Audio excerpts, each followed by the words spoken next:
Hi there and welcome to the Treehouse. My name's Ree and this is the Tarot Tree, and today I thought I'd do a little VR to Starseed Tarot's brilliant tag he's created for our year of the lovers. You know, this is 2022, that's the numerological, if I can get that word out, year of 6, which corresponds to the lovers, and what a great time to do it for Valentines. So basically, in this tag, Show Me Your Lovers, I'm going to be exploring my 6 favourite lovers cards out of all my tarot decks, and I'll just be telling you why and kind of showing and telling as usual, I guess. So once again, thank you Starseed Tarot for making this tag. It was really cool and really good to see your picks. So without further ado, let's get into it.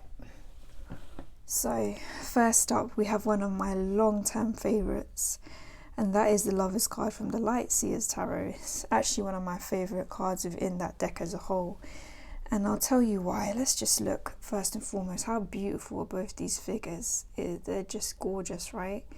Their colours are gorgeous, the movement in this card is gorgeous, but outside of that, it's just the tenderness. If there was any card that denotes the lovers that you was going to say, Ree, what kind of relationship would you like to be in? What's your kind of pinnacle? This is the expressions that I'd be looking for. I'm like, yeah, that's the kind of love relationship I'd like to be in. Look at that intimacy, that openness, that connection, that kind of, the way he's looking at her, I just can't even describe it. It's just, it gets me when I see it every time. I feel like there's such little details in her, even just holding his hair, that kind of connection, especially because I always link hair with emotion, especially when you have long grown out hair, especially with dreads. There's a lot of kind of spiritual and kind of emotional element incorporated into that. Her eyes are closed here and she's holding on to him, and you know what that really speaks to me? It speaks to the element of trust, and trust is a word that comes up for me when I see the Lovers card. It's that trust in those connections that you have, trust in yourself, because it has that kind of element of getting in touch with your higher self, and trust in your choices, because obviously the Lovers card denotes choice also. And so I think this card beautifully illustrates that. Just having that trust, she's holding on, her eyes are closed, but she's just trusting. And I really, really love that about this card. I really do. It really speaks to that sort of the romantic element of the lovers, but beyond the romance, not this just shallow element of kind of romance, that sort of puppy dog love or that kind of honeymoon period. It really speaks to connection. This, she's even got her eyes closed, she's trusting him. It's the trust, and that's what I love. I really love about this card and how it puts that across. It really speaks to me. So yeah, that's our first offering, the Lovers from the Seers. Next up, another complete and utter favourite of mine, and that is my Lovers card from the Lord of the Rings Tarot. The only tarot card I have that actually uses a bromance to kind of highlight the love and connection that can be seen in the Lovers card. But not only that, the element of choice. You can see here both Gimli and Legolas. They're from 2 kind of opposing kind of races of people. You have the elves and the dwarfs, who historically do not get on, and yet amongst all of that, these 2 have formed such a strong bond, and have such commonality and opposing kind of, it's that element of the lovers that's finding that common ground and reconciling those differences, because the lovers a lot of the time can denote a choice when it comes up to us. And I think this card just beautifully illustrates that. You have their kin turning their backs to them, but these 2 have made that choice, and it's very poignant. It also kind of adds that element that the lovers doesn't always have to be about romantic love. It can just be about deep connections, soulmates within a kind of friendship level also. And I really love that about this card. It has layers in such a simple image. I also see this card, actually, funnily enough, because the Lover's card to me can also denote look into your higher self, okay? It's a bit of a weird one, but bear with me. I always see elves as people who is kind of meant to have transcended sort of humans in one way, shape or form. And I sort of see one figure looking up at the other, like almost in connection with that higher self. So sometimes I get that interpretation from this card when I need to hear it, and I like that. It's versatile. It makes you think. So simple yet so contemplative, and we need that in our cards. And that, like I said, above all else, it's just the love for a good bromance, right? We can't knock that. So that's the Lord of the Rings Tarot there. Our next offering lies within the Blood Moon Tarot. A very, very interesting Lover's card, this. Really did warrant a lot of exploration, but you know, from first glance you already can see that kind of tenderness between these two figures. And I really love that about that. I especially love the more female and presenting kind of figure's expression on her face, that complete and utter kind of bliss almost, and just comfortability with who they're with, this figure, you know. As you dive in deeper, you know, with this card, I start to see all sorts of new things I didn't see on first glance. You see this apple, okay, that she is holding, which is part of him, because he is the kind of apple tree blossoming. And the key is coming out, and it's like she has the key to his heart, you know. They're part of one another. I also love the opposing kind of forces that are kind of illustrated in this card, because you have life and death, you know, some of the strongest, most opposing forces. She's represented by death, almost, with all these moths around her. There's like no growth whatsoever. But he is still kind of enveloping her and taking her into himself. He's given her the apple, you know. It sort of takes you back to a kind of more loving and caring aspect of Adam and Eve, you know. Adam giving Eve the apple, you know, not her kind of being demonized for what she chooses to do, but sharing in that garden. And I love that about it. I think it's very tender, honestly. Like I said, it does make you think of that reconciling of opposing forces, the yin, the yang. What I find really interesting here is how it's the male kind of presenting character is seen as this sort of growing entity, almost like empress-like, which I always associate a lot with the feminine. And the female figure is more seen as, you know, almost like destruction in a way, with all of the kind of death elements around her. So that's the mixture of that is really cool. It is like seeing the bit of the yin within the yang within the yin, if that makes sense. The kind of duality of reconciling those forces, which I think the Lovers really does speak to sometimes. You know, having to make choice, having to reconcile things within ourselves, have to reconcile between us and other people, you know, to come together, to have that union. There's not one without the other, life without death, you know, light without dark, you know, they're one in the same, they're part of the same coin. And this really does kind of speak to that. And it offers something different to the other Lovers cards that I have, I find. So yeah, that was really cool to explore this card. So that's our Lovers from the Blood Moon Tarot there. Next up, charging in full force on the elephant, the amazing Frida herself. I have from the Tarot Avataraa, the Lovers card here, that just beautifully kind of illustrates quite a poignant couple throughout, you know, our history. You know, Diego and Frida themselves, the elephant and the dove.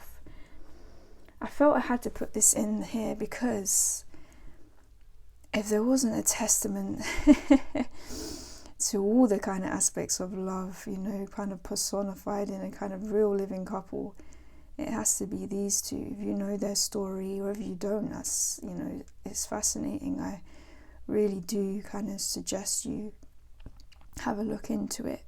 You know, these are two very passionate artists, you know, very probably soulmate counterpart kind of energy coming from them, and I feel like I need that in my Lovers card sometimes, especially when I'm doing certain readings on relationship. I like to kind of draw on some other relationships that I know of to kind of be aware of those elements that I might be seeing in myself or who I may be doing a reading for.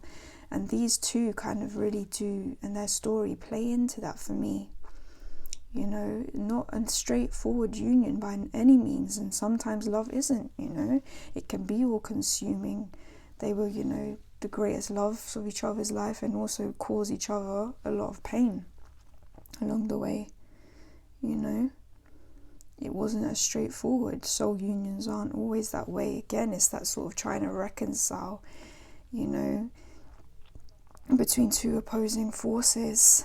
Exactly, so beautifully illustrated between the elephant and the dove, which is what they were nicknamed. He was humongous and she was tiny, you know.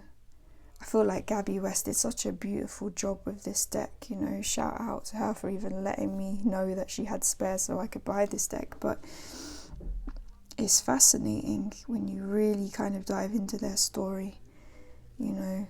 Love isn't always easy. There is a lot that has to be reconciled, and these two really do speak to that counterpart energy that the Lovers can kind of donate and show that soulmate energy, and not just in the whole lovey-dovey way that we would like things to go or how we would expect, because it's about growth, it's about being broken open sometimes, and it is about choice, because these two, you know, they parted ways, they came together, parted ways, came together.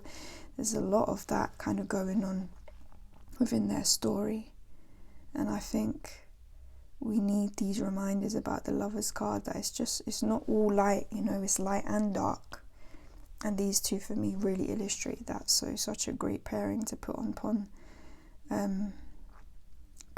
that. Also that element of the snake and the egg, you know, the transformation, the growth, like I said, being broken open. Sometimes that's what kind of the Lovers donates, even just making choices that do that for ourselves, you know. So yeah, it had to be thrown in, not only because the art is beautiful too, look at the colours, look at their expressions, and the movement, but my god, yeah. That's our offering from Tarot Avataraa. Frida and Diego there, you know, may their souls be creating eternally wherever they are. Next up, from the Blackwater Tarot, we have this Lovers card, okay, this offering here. Probably the only, one of the only decks I have that actually has any kind of LGBTQ plus representation, which, you know, I'm glad for. I think it's needed 100%, and I feel like everyone should feel that they are represented in some way, shape or form. But also, even for us who may not even be part of that community, it's good for us to see how love can be depicted in different ways. And here I just love the feminine energy, particularly the growth, the tenderness. This is quite a dark deck for those of you who've seen me already do some walkthroughs and stuff for it on this channel. So this card is such a breath of fresh air in this deck, and it really kind of hits home, you know, with this sort of nurturing kind of element of the Lovers. If you're in a good relationship, you know, it's all about growth, elevation, you know, feeling at ease with a person, feeling kind of supported, you know. That's what I get off this card. It's such a kind of endearing and tender card here, you know. They're so kind of wrapped up in each other almost as well. So it does kind of hark to that dark element, because we do see here that snake from the old Adam and Eve tale is still kind of lurking behind here. So there's always that sort of warning, like, be careful. Are we stepping into, you know, are we stepping out of love and into maybe attachment or codependency? Bear that in mind. So I like that, but it doesn't take away from the beautiful kind of tenderness of the card. I love how they're looking at each other, I like how they're holding each other, I like the kind of feminine aspects kind of displayed here, I really do. It just makes me feel a bit warm inside when I see this card for some reason. Yeah, it really does make you think of like those sort of warm, kind of supportive, comforting connections that we make throughout our lives. Definitely. there is also that element of kind of almost being in your own little world and own bubble, with like the kind of trees sort of like creating a sort of boundary around them. But even that's quite sweet, you know, because it is nice to sort of explore that within your kind of relationships with the person. So yeah, that's why I like it. It speaks to me. And there's not much else to say about that at the moment, so I think I shall leave it there. But beautiful card nonetheless. That's the Lovers from the Blackwater Tarot. Next up, we have a bit of a controversial offering here, and this is the Lovers card from the Lubanko Tarot. Okay, very kind of visceral, very kind of what's the word do I want to use for this? Hard hitting, about how consumed we can get within our loves, you know, how we almost want to be a part of one another when we're really kind of in the throes of kind of love, you know, maybe the honeymoon stage, maybe the kind of early phases. And I think, you know, it's a beautiful thing, and also it serves as a warning, you know, a warning to kind of be aware of codependency, be aware of your own kind of where you begin and another person ends, but also to kind of open yourself up to be kind of shaped by another person, which kind of harks to the vulnerability that it takes when we embark on love. And that's what I feel this card just brings up, so many questions.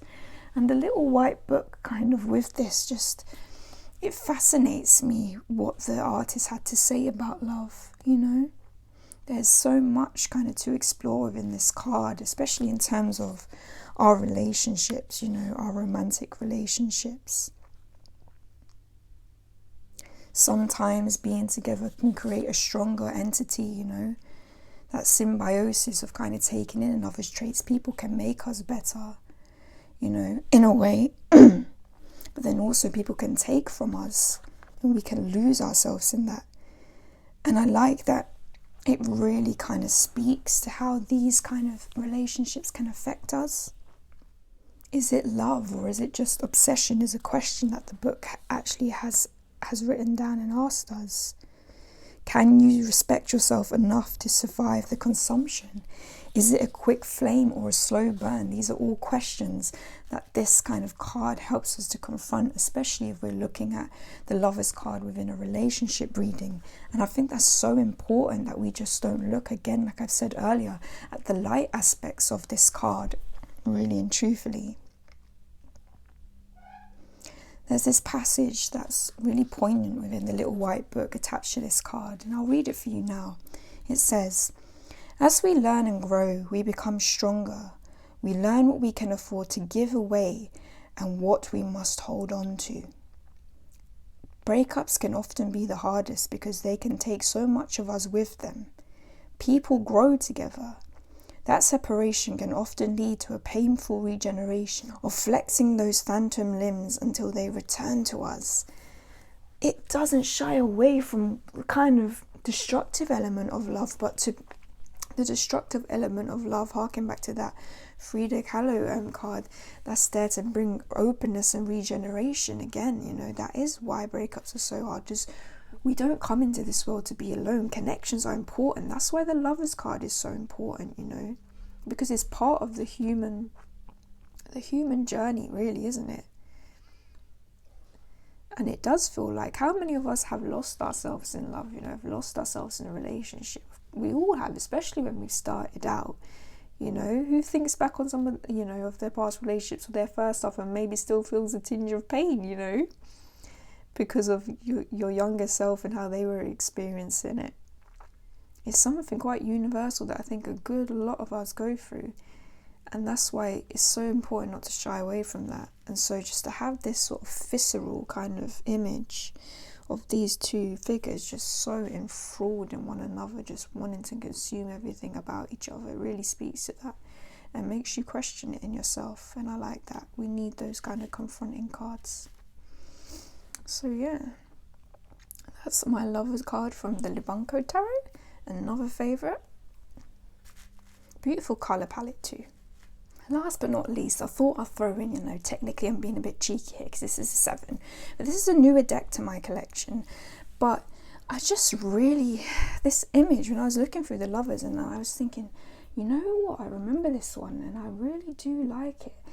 And it's just, well, not only is this is the Llewelyn Tarot, by the way, which is just, it's a beautiful, beautiful tarot deck. The imagery is just, I can't even explain why it does what it does. Like the way the kind of light is painted in this deck just does something to me as well. But I digress. Back to the Lovers here. I just find this very poignant, very like tender. We have this sort of emperor king-like figure, and his queen or his empress, I'm assuming, sat on his lap. You know, she is wearing a crown, he isn't wearing his, and he just looks like, you know, he's probably a person that's had the weight of the world trying to make all these decisions, but here he is in the arms of his love, you know, just sort of almost cradling like a child would, you know, on her bosom. And there's something about that I just really, really like. It speaks to me. It really speaks of that partnership of, you know, your kind of, when you find, you know, your right unions in life, be they friends, be they lovers, you know, or anything in between, they really can just make you feel like that's your safe space where you can relax and be your true self. And I really like that about this, you know, behind every great man, as they say. You know, someone he sees as his equal, someone that he clearly adores, like she's above him there. So it just, I don't know, it just really speaks to me. The angel in the back that's actually on the sort of curtains throws me a little bit. It does make me think, because he sort of looks like, you could say, is he blessing this union? Which could be one way of looking at it. Also, but sometimes his face looks a bit disapproving, which is interesting to me. I'm not quite sure what that's all about, but maybe it has some meaning. I bought this secondhand, so I don't have the actual guidebook to this, so I don't know what this picture is actually depicting, or in terms of what was behind the thinking behind it. So if anyone knows, please let me know. I definitely feel like getting another copy of this to have the book, and also because I want to trim one. But yeah, so tender. So I had to throw that in there because that's just such a beautiful moment kind of captured there. It really speaks to that union, really speaks to that sort of feeling of peace and being at one when you're with the right people. And I like that about the Lovers card, you know, I really do. So there we have it, guys. That's my favourite Lovers cards. Let me know what some of yours are. I'll be really interested to see, you know. Do a VR to Starseed Tarot's tag that he's made for this. I mean, it was a lot of fun to see other people's choices, and I'm sure some of you have some beautiful cards in your collection, and I'll be really interested to see how and why they speak to you. So yeah, feel free to do so, or just drop me in the comments. Let me know what your favourite cards are. I'll be happy to look some up. You know, I'm always happy to add some more layers of and depth of understanding to cards within my collection. So, you know, please do. Yeah, if you like this video, give it a thumbs up. You know, if you like the channel, feel free to subscribe. Be nice to have you here, and I'll see you in the next one. Bye.